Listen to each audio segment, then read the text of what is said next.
खरं म्हणजे त्या इतक्या मोठ्या आहेत की त्यांना राष्ट्रपती भवनातच ठेवायला हवं, मोठ्या सूटमध्ये. बघा, एक नियम आहे. नवीन खासदार जेव्हा निवडून जातात, दिल्लीत आम्ही गेलो तेव्हा ते ज्या राज्यातून निवडून जातात त्या राज्याच्या दिल्लीतल्या ज्या वास्तू आहेत, सदन आहे, म्हणजे बिहार सदन असेल, उत्तर प्रदेश भवन असेल, हरियाणा सदन असेल, महाराष्ट्र सदन असेल, गुजरात भवन असेल, त्या सदनमध्ये त्या खासदाराची व्यवस्था त्याला कायमस्वरूपी निवासस्थान मिळेपर्यंत केली जाते. आजही आपल्या राज्याचे खासदार जे निवडून गेले आहेत, कालच चौकशी केली आमच्या खासदारांची, ते महाराष्ट्र सदनमध्ये आहेत आणि त्यांना एक सिंगल रूम मिळालेली आहे राहण्यासाठी. ते आपली व्यवस्था करतात तिथे, कारण शेवटी इतक्या लोकांची व्यवस्था व्हायची. आता या कंगना राणावत नावाच्या ज्या श्रीमती जी आहेत,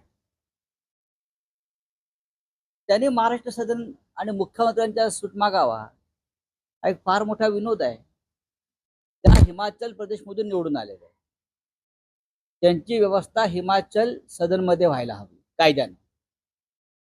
हिमाचलच्या मुख्यमंत्र्यांनी ठरवलं असेल की बाबा त्यांना मुख्यमंत्र्यांचा सूट द्यावा, तर आमची काय अडचण नाही. मग आमच्या महाराष्ट्रातले असे अनेक सिनियर खासदार आहेत, वरिष्ठ खासदार आहेत, जायंट किलर आहेत, मग त्यांना द्या मुख्यमंत्र्यांचा सूट. अशा मागण्या करणं हा मूर्खपणा आहे. असू द्या, त्या कंगना राणावत आहेत, उज्ज्वल निकम मोठे वकील आहेत, पण भारतीय जनता पक्षातर्फे त्यांनी निवडणूक लढवली. त्यांनी स्वतःवरती एक शिक्का मारून घेतला राजकीय. त्याच्यामुळे आता त्यांना ह्या प्रश्नांना तोंड द्यावं लागेल किंवा त्यांना सांगावं लागेल की माझ्यावर जोर जबरदस्ती करून निवडणूक लढवायला मला भाग पाडलं. मी जरी कसाबला फाशीत देण्यात माझा हात असला तरी मला लोकसभा निवडणुकीत फासावर लटकवण्याचा प्रयत्न भाजपने केला, हे त्यांना समोर येऊन सांगावं लागेल. नाहीतर त्यांना भाजपचा किंवा संघाचा शिक्का पुसता येणं कठीण आहे. पुणे आणि नाशिक ही दोन शहरं ड्रग्सच्या विळख्यात गेलेली आहेत पूर्णपणे. जसं आम्ही उडता पंजाब म्हणतो, बँकॉक, लावास, अशा पद्धतीनं पुण्यात हजारो कोटीचे ड्रग्स, नाशिकमध्ये हजारो कोटीचे ड्रग्स कुठून येत आहे? ते गुजरातमधून येत आहे, सिद्ध झालंय. गुजरात हे ड्रग्सचं सगळ्यात मोठं केंद्र आहे. मुंद्रापोर, हजारो कोटीचे ड्रग्स तिकडे उतरत आहे. काही पकडलं जात आहे, काही महाराष्ट्रात किंवा इतरत्र वळवलं जात आहे. आणि हे सगळे कोण आहेत याचा तपास, त्यांना राजकीय संरक्षण कोणाचं आहे याचा तपास होणं गरजेचं आहे.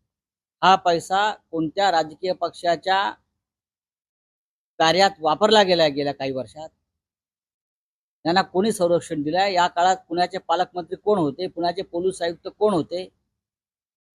पुण्याचे लोकप्रतिनिधी कोण होते? हा एक अत्यंत मोठा तपासाचा विषय आहे.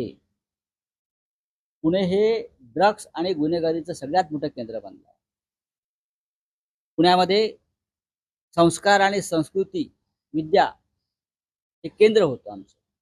आज पुणे दुर्दैवानं गुन्हेगारी, अंमली पदार्थाचं मुख्य केंद्र महाराष्ट्रातलं होऊ पाहत असेल तर त्याला जबाबदार या राज्याचे गृहमंत्री देवेंद्र फडणवीस, त्यावेळचे पालकमंत्री पुण्यातले, आणि आतापर्यंत गेल्या 5 वर्षात जे जे पोलीस आयुक्त पुण्याला लाभले आणि लोकप्रतिनिधी लाभले ते सगळे त्याला जबाबदार.